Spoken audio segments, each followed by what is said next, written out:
Good evening, I'm Katerina Georgieva. This is CBC Windsor News. Thanks for joining us. The community is reacting to the indefinite closure of Windsor's only beach. While there's some sadness, local leaders say it's a matter of life and death. Jacob Barker has more. People are still being allowed on the sand here at Sandpoint Beach, but they're being told to stay out of the water. This is following a council decision to close the beach pending a coroner's investigation following a death at the beach this summer. There was a bit of confusion as staff arrived here today, hoisting the green flag to let people know the water was open and taking their post. A few minutes later, though, they packed up, and even with calm water, the red flag went up and water access was cut off. Students from a nearby school were on an annual trip to the beach. They were surprised by news of the closure. Some of them come on their own to enjoy the beach during the summer months as well. It's very heartbreaking because we've been coming to this beach for many years now. So them closing it off will be very sad for us, but we hope they could open it sooner or later. I'm not even sure what else they could do besides putting fence there, maybe taller fences. Others who like to come here to relax and swim aren't too excited about other options they have now to take a dip. I can use like a city swimming pool, yes, but beach is better. Council's decision to close the beach was precipitated by the drowning of a teen here last month. That brought the number of deaths here to 9 since the mid-'80s. City administration is now reviewing a $15 million plan to relocate the beach and add safety measures.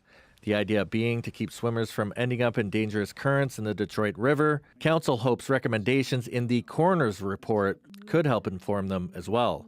Ward Councillor Angelo Marignani voted in favor of the closure. It's a life and death situation. We're not talking about paint on the bottom of an ice rink here. We're talking about life and death. And the worst scenario would be that, this were to happen again. He knows residents do want to see the beach remain open, but he says safety needs to be the priority. Let's go back. Let's ensure that what we are doing is first and foremost safe for everyone in the community. Let's work together as a team and really bring this beach, bring this park to the gem that it really can be and should be and is. The city says staff will remain at the beach over the next few weeks to inform people about the closure. They'll also be putting up warning signs and fences to close off access to the waterfront. Jacob Barker, CBC News, Windsor. As the steel industry continues to grapple with the doubling of U.S. tariffs on steel, making it 50%, Windsor's Barry Zeckelman, CEO of Zeckelman Industries, has been meeting with Canadian leaders asking for immediate action. He said the industry is in a dire position right now. There are things that we can do to help ourselves. So, we've asked the government, we've asked the ministers to block out the other imports that are coming into Canada to backfill our market. I mean, there's a huge amount of imports that come into Canada that are soaking up our market and displacing Canadian steel, which then has nowhere else to go but the U.S., causing tensions with the U.S. market. I mean, I don't know if people in Canada realize, but we produce 12 million tons of steel here in Canada. We consume 14 million tons of steel. We import 8 million tons of steel. So, we're importing so much steel from foreign bad actors that go against many of our values, all of our Canadian values, and displacing Canadian steel. Khalil Hassan Ali is with us now for our first look at weather. Khalil, another beauty day, and it's about to get even warmer. Oh, I can't wait for tomorrow. Just a beautiful day that we have in store, as you mentioned, Kat. So looking at what we saw today, 23 degrees was our high, and then we got up to 25, which is our usual. Come tomorrow, though, watch for this. It's going to be just gorgeous. So looking at the overnight temperatures, first that we're going to look at, 15 degrees under a partly cloudy sky overnight, a little bit cooler as you go towards London, but look at this for tomorrow. Absolutely gorgeous. 30 degrees under a blue sky, 30 degrees in Leamington, Chatham, Kent, even London. All of that looks to be just a wonderful day. I have more on that coming up. Sounds good. Thanks so much, Khalil. Okay.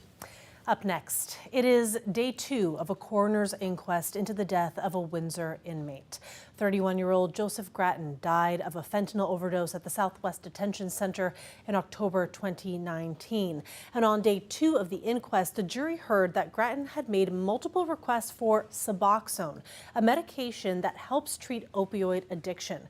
But the jail's nurse practitioner at the time denied that request. Julie McFoy says Grattan hadn't been formally diagnosed with opioid use disorder. She testified that she also didn't notice any obvious signs of withdrawal when she saw him 8 days before his death. She noted that he had a history of hoarding medications as well, and she said that she worried he might do the same with Suboxone. McFoy, who no longer works at the jail, said that she still thinks she did the right thing. Suboxone has risks if patients aren't actually hooked on opioids, she said. The inquest is expected to last through Friday. A bombshell today from Canada's Auditor General. Karen Hogan says the cost of the incoming fleet of stealth fighters has exploded by nearly 50%. Her report comes a day after the new Liberal government promised to expand military spending. Rafi Boudjikanian has the details. Just as Ottawa insists it is time to shore up this country's ability for self-defense, a scathing report about what it has been unable to guard against. We found that estimated costs of the Future Fighter Capability Project have significantly increased. The government announced a deal to purchase 88 F-35 fighter jets nearly 3 years ago, eyeing a little more than a decade for full delivery and operation. They were supposed to cost $19 billion. The Auditor General thinks that might increase to $27.7 billion, blaming in part rising inflation and a heightened global demand for munitions, but also saying the Defense Department used outdated costing estimates. There was more recent information available about the costs of the actual fighter jets that could have been used and factored into that. And the slowness of putting plans into action have resulted in the need for interim measures. For one, Canada's 2 aging fighter bases in Bagotville, Quebec and Cold Lake, Alberta both need to be renovated so they can house the new planes at all. The F-35s also require training engineering staff and specially pilots. Are you concerned that the F-35s are overpriced and are not being delivered on time? It's raised questions on whether the soaring costs mean these planes will even all be fit to fly by 2033. Not only was Canada deeply affected by the pandemic and the United States, but every participating NATO partner has had to contend with the forces that the pandemic played on the entire acquisition and development. But one industry observer says problems with the jets far predate COVID, going back to designers' plans at Lockheed Martin. They tried to pack in too many different capabilities, too many new technologies, many of which were not fully developed before their design was incorporated into the overall program. Still waiting in the wings, an entirely different review of the F-35 program commissioned by the Defense Department. The government saying it's not ruling out leaving this contract, but it's committed to receive the first of its planes next year. Rafi Boudjikanian, CBC News, Ottawa. The Ontario Provincial Police has announced that a pair of investigations led to the seizure of a whopping 43.5 kilos of fentanyl. Thomas Dagla has more on the seizure and the so-called dark web marketplace that ships drugs across Canada. The Ontario Provincial Police showing off this replica fentanyl that they say looks just like the drugs they seized as part of this record-breaking operation. They say in total they've seized upwards of 435,000 potentially lethal doses of fentanyl destined for the Canadian market, as well as methamphetamine, ketamine, cocaine, and other drugs that they say were being sold on the dark web. Just click and order these illicit drugs. There were clients ordering from across Canada, they say, and that's been shut down because of this massive OPP investigation. Here's OPP Commissioner Thomas Carrick. You know, when you look at the inviting colors of fentanyl and just think of that sitting on a kitchen counter somewhere and an unsuspecting child seeing it and thinking it's Play-Doh or candy, that could have devastating consequences. I think it should be very concerning for every Canadian that the dark web marketplaces exist and these drugs and other illicit commodities, from firearms to human trafficking to stolen property, is all available on the dark web. Despite concerns from the White House that fentanyl is being sent across the border from Canada into the United States, the OPP commissioner here saying that's not something they're seeing, but rather the fentanyl they have seized has been destined for the Canadian market. At least 15 people have been arrested and charged in connection with this operation, the OPP calling it their biggest fentanyl seizure ever. Thomas Dagg, CBC News, Orillia, Ontario. Canada's Competition Bureau is suing DoorDash, alleging that it charges customers more than what it promises in ads. The CBC's Nisha Patel looks at what the suit might mean for other companies. Canadians can use DoorDash to order just about anything online and have it delivered, but some customers say it's tough to keep track of the fees. They have that BC regular fee or whatever, it is 99 cents, and they just keep adding those, and the service is not that good. There's always so many service charges recently, and it just gets to an astronomical point. Now Canada's competition watchdog is suing the company, alleging that DoorDash adds mandatory fees at checkout so that consumers pay more than was advertised. The Competition Bureau says so-called drip pricing is deceptive because consumers are not presented with an attainable price up front. Your door to more. DoorDash. The Bureau alleges DoorDash used drip pricing for close to a decade, making nearly $1 billion from mandatory fees. Consumer advocates welcome the suit. These sort of middlemen businesses, whether that's delivery or hotel and travel booking, airlines, I think there are a lot of targets that, should be basically dealing with consumers more straightforwardly. In 2022, Canadian law recognized drip pricing as harmful, and the Competition Bureau has become more aggressive. Last year, Cineplex was fined $39 million for charging an extra fee during online ticket purchases. If they are successful, other companies with similar practices, because often it's rarely just one company engaging in these practices, they'll see this and change their ways.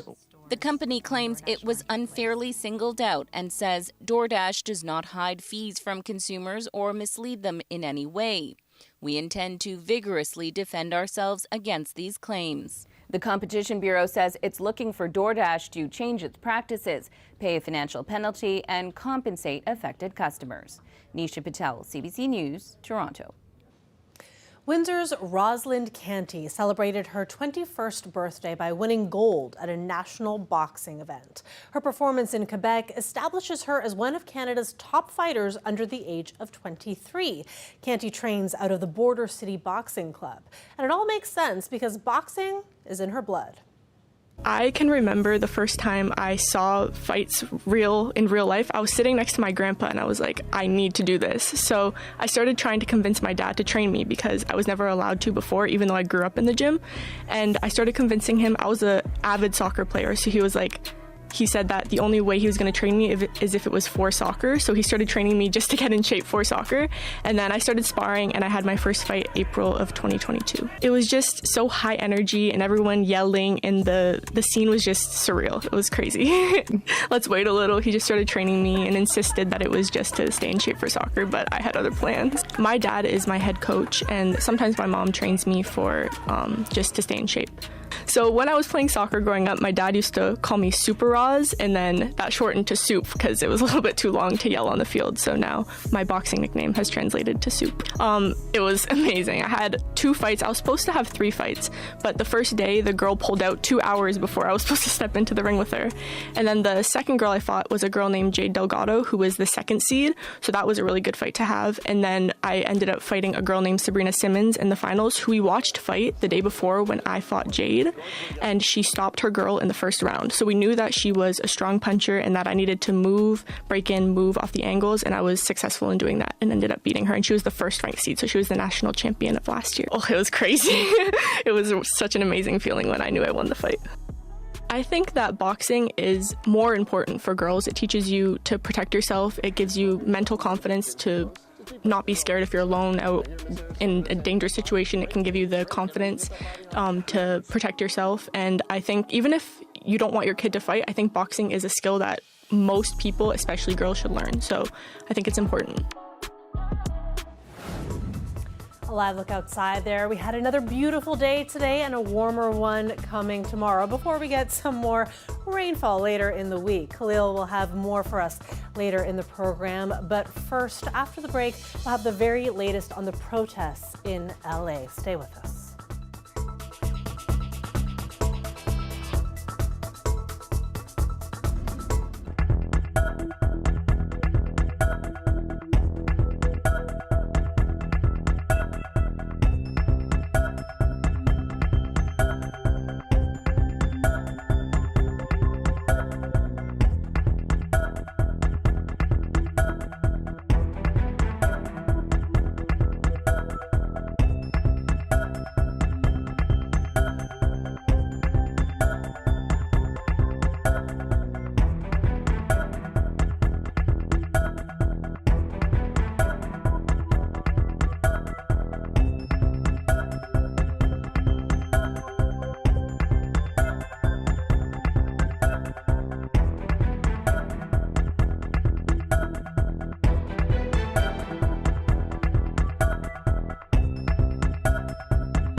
Welcome back. Donald Trump is defending his decision to send the National Guard and Marines to Los Angeles to quell protests of immigration raids. But his critics say the deployment is unjustified. Sasha Petrusik has more. California's governor has filed an emergency motion asking a federal judge to block National Guard members and Marines from getting involved in immigration raids. President Donald Trump ordered 4,700 of the troops to move into California to protect ICE agents going after what he calls illegal immigrants. About half of these troops are supposed to take positions around 2 federal buildings in downtown Los Angeles. All of this against the wishes of Governor Gavin Newsom. This theatrical display of toughness by a president of the United States who's unhinged and has now crossed a red line in this country. The streets of LA have been relatively quiet for the past couple of days after a weekend of sporadic rioting. There have been protests against the immigration raids and some confrontations between demonstrators and police. But the mayor says it's nothing officers can't handle by themselves. In fact, Trump took credit for that calm today and at the same time painted a picture of chaos that might justify further federal intervention. If there's an insurrection, I would certainly invoke it. We'll see. But I can tell you last night was terrible. The night before that was terrible. But while Trump is pushing the boundaries of presidential and federal powers, some serious issues are being raised by Congress. What powers will those troops have? Normally, U.S. law doesn't allow them to get involved in civilian policing. And where will the money come from? $134 million worth. All of that was part of a heated exchange at a congressional committee today. The chaos is the bait, and the switch is a constitutional crisis and power grab.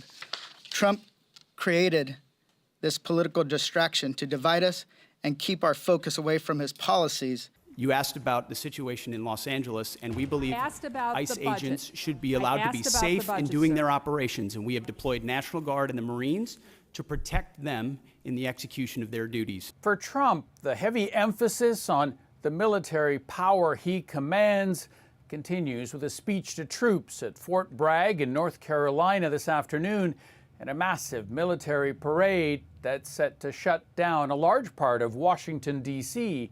this weekend. Sasha Petrusik, CBC News, Washington.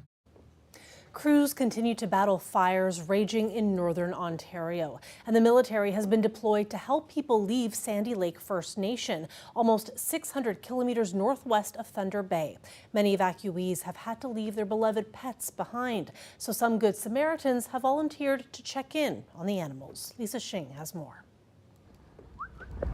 The pets in Sandy Lake First Nation are hungry. Okay, sorry. I assume that means wipe to break then? Hundreds are now on their own ever since wildfires quickly closed in on the remote fly-in community on the Ontario-Manitoba border. Their owners had to evacuate, leaving them behind. We were told to leave like bowls of water and bowls of food, like a lot. Destiny Ray, now in the Greater Toronto area, is missing her cat Pearl, a beloved family member for the last 5 years. I'm very concerned. It's scary. It's scary to know that we're not there. But some comfort. This group is connecting pet owners with volunteers who haven't yet flown out to make sure the dogs, cats, rabbits are okay. There's a few bags, lots of more treats. Sean Linklater has spent the last couple of days checking in, sharing his own dog's food. They're just important as us. They got feelings. They're all scared too. And small little animals, they need to be cared to while all their owners are gone. I was sitting here, kind of feeling pretty helpless. The online group was created by Virginia Head, who grew up in Sandy Lake. There are so many people that have pets and have left behind, and they are so broken over that, and they're so worried. So I'm just trying to do my part and, trying to ease their worry on top of, being displaced. Especially since there's no sign the residents can go back home anytime soon. Lisa Shing.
Khalil Hassanali is back with us now for more on weather. Khalil, everybody has to soak up tomorrow because we do have some rain coming later on in the week. So tomorrow, it's going to be a good one, though. Tomorrow's going to be a nice one. You want to get out tomorrow for sure. So what are we looking at over the next little bit? As you mentioned, a little bit of rain coming in the next couple of days.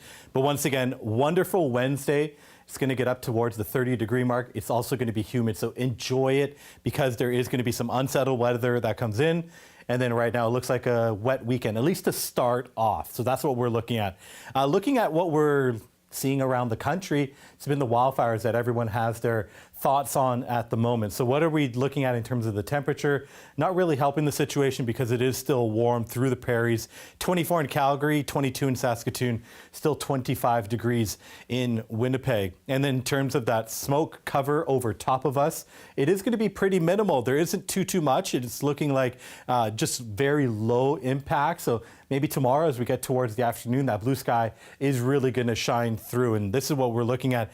Come the sunrise, there's going to be a little bit of cloud cover over top of us in terms of that smoke over top. And then it's going to clear out pretty low through the rest of the day. And into Thursday, it looks like it's going to evaporate even more. But there is going to be cloud cover and perhaps rain that comes in apart from that. Today we got up to 23 degrees. Our normal high is 25. Tonight's low, 12 degrees, and regular we're seeing about 14. But I'm looking at the sunrise and the sunset. It looks like there's usually right now expecting upwards of 15 hours a day of daylight, which is just awesome to see. So we're enjoying those extra long days. So current temperatures, 23 in Windsor, a bit cooler as we head up towards London and Kitchener. And then overnight tonight, dropping down to 15 degrees under a partly cloudy sky. Once again, a bit cooler up towards the London area. And then for tomorrow, 30 degrees. And look at that, just beautiful sunshine all throughout southwestern Ontario. So enjoy what Wednesday has in store for us because it is going to change. There is going to be some wind that we'll experience on Wednesday and then Thursday, and then looking for Friday, Saturday. Still looking like it might be a bit unsettled at the moment, Kat. It looks like Sunday, they're telling us maybe a little bit of rain, but it could hopefully be sunny too. I'm going to be optimistic. I'm like, I'm sure a little bit of sun will come through and then we can enjoy some parts of our weekend. Let's do it. For Father's Day Sunday, let's do it. Absolutely. All right. Thank you so much, Khalil. And thank you so much, everybody, for watching. For more news, you can always go online, cbcnews.ca. We'll catch you tomorrow.